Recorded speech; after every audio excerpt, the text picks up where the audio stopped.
What if the toxic people that you're holding on to are actually blocking you from attracting healthy people, right? Yesterday, no names, but I cut out another person from my life. This was more of a recent person, but this person ghosted me and came back around with some excuse as to why that was the case. And guess what? I do not deserve to be treated that way, so no. Goodbye. I spent many years of my life holding on to toxic people, holding on to people that were not healthy for me, right? And I am not scared of cutting people out now. And I've been doing it for some time. And it feels amazing because it's a further reinforcement of the new healthy perception and perspective I see within myself. Um, is it challenging to cut people out? Only if you don't really see yourself. Only if you don't really know what it is that you are worthy of. Only if that's the case that you think that you are deserving of people that are toxic, people that ghost you, people that treat you like shit, people that reinforce this belief in you that you are somebody that deserves to be treated like shit, right? Um, Now let me say this, and I've made a previous video on this, but it's just another reinforcement, and it's really important to understand. For the longest time in life, I was scared of letting go of people and cutting people out. I was scared of being alone. I was scared of whatever that could entail, right? There is a huge element of unknown to that, right? And it can be kind of scary to, try to swim in that universe. But what I learned is that I actually needed to cut people out of my life to make room and space for people that were more aligned with who I was. And the fascinating thing, too, let me make this very clear. The fascinating thing is that a majority of the relationships that I had, I would say pre 2020, um, were very much based around like survival in me, right? When I say survival in me, it was more so based around like dynamics of codependency and enmeshment. And I struggled to say no to people. Um, I was very much on the game of pleasing and appeasing, right? These are survival mechanisms. But those mechanisms don't lead to healthy relationships. So if you're in a relationship with somebody and you're just constantly appeasing and pleasing and trying to take care of their needs, you're not in a healthy relationship. And that's just the reality of it. You're probably, to an extent, whether small or large, walking on eggshells, right? And that's just the way that it works. Um, but I have discovered that in order to cultivate healthier relationships, I have to make space, right? So that means that I have to cut people out and I have to be alone for a while. I have to be um, comfortable with stepping into the unknown and taking time to myself and really constructing this idea of what relationships even are to me. Previously, relationships were not this space where Chris was, added to, Chris was complimented, right? When I say complimented, I don't mean like, words of, affirmation and affection. I mean, what sort of value do the relationships add to Chris's life? I wasn't focused on that earlier on when I had these fucked up, toxic, unhealthy, dysfunctional relationships, right? What I was focused on then was what does Chris need to do to get these people to like him? Because I was very much focused on extrinsic self worth.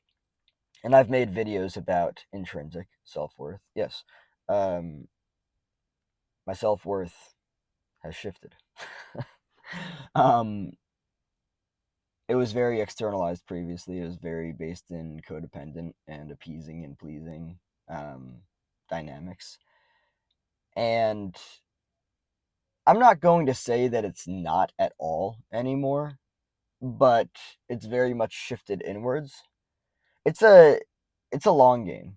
It is. I mean, don't get me wrong. You can make decisions in the moment like that to shut shit down and cut shit off and get rid of doing things a certain way. But I recognize that I don't need to live that way. I recognize that my worth, my value is intrinsic. It's not tied to anything out there. So therefore that means that I don't need to do anything to get anything, because nothing that I get outside of me means anything to the inside of me. I just do what I do for fun because it's fun, and that's it. Um but the toxic, unhealthy, dysfunctional relationships that you're holding on to are blocking you from attracting healthy, fun, complementing relationships. They are. I've had some of the most toxic relationships I've ever had in my entire life. Um, I don't know if that made sense. Anyway, I've had really toxic people in my life. People that I was scared to let go of because I was scared of the unknown, because I was scared of what might happen if I let go of these people, right? Some of the best decisions I've ever made in my life. Seriously. And actually, I just had it, no names, but I just had a dream last night with one of the people that I cut out of my life in the past like 5 to 10 years now. Um, it was around 10 years ago that I really started to, well, actually, no, it was longer ago than 10 years. I don't even know if that makes sense, longer ago. Anyway, it was more than 10 years ago that I really started to um, kind of like look at the dynamic and look at the relationship and be like, I'm not feeling that. And then like over time, I was like, yeah, I'm just gonna fucking cut this person out. And I actually did it without them even knowing, um, which you're allowed to do that if you. I've got eye boogers. I'm sorry. Well, eye crust from that beauty sleep of mine. um, if you have any inclination that somebody in your life is not healthy for you, just AWOL. Get them the fuck out, period. But yeah, I had a dream with that person last night, and it was so weird because in the dream, the person seemed mentally ill, and I think that they do have a very serious mental health issue, um, leaning towards mental illness, honestly, and it's scary. Especially when I look at the behavior of the person, it's just like fucking gross, honestly. Um, so yeah, I used to be scared of cutting people out. I'm not anymore. Um, again, with zero hesitation, yesterday I cut somebody out. Um, I'm very interested in cultivating relationships that are deep and meaningful and um, reciprocate. It's a two-way street. There's plenty there. You know, there are plenty of healthy people out there, and if you're scared of that, of cutting people out, because you're scared of being alone and you're scared of the potentially long journey of the unknown of, um, this is all I've known, this is all I've been comfortable with. I get it, I've been there, but I'm here to say that it's a transformational game. It really is. It's a profound process of, um, being being reborn. Like I have so much respect for myself now, and I didn't used to. I used to tolerate whack bullshit behavior. I really did. Um, fuck that. The only time that other people, not everyone's going to respect you, even if you respect yourself, and just get those people the fuck out of your life. Period. No hesitation. But um, people are going to respect you more when you respect yourself first. When people see that you have standards.